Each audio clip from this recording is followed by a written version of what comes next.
So mga kauban, mao kani ang sitwasyon din hiluyo sa main stage sa Cebu City Sports Complex. So napoy mga kapolisan dinhi karon nga nagabantay ug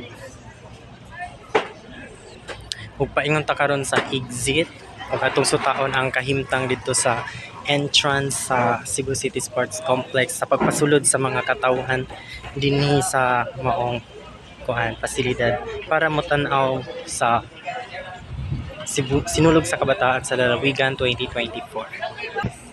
So karon inyong makita ang sitwasyon diri nga side sa may exit ata ni diri sa swimming pool sa may sa Cebu City Sports Complex.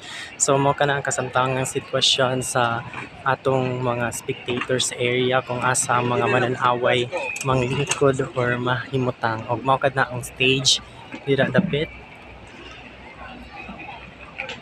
So karon padaghan na ang mosulod, so inay-inay na nga misulod ang atong mga mananaway. So sa mga gusto pa nga mo tan-aw, sulod lang mo dito sa dulong nata diri sa Cebu City Sports Complex, and we should not miss this chance nga maka sinati or makasalmot sa mga presentasyon sa atong mga sa nagkadaiyang mga contingent gikan sa nagkalain-laing lungsod dinhi sa lalawigan sa Subo.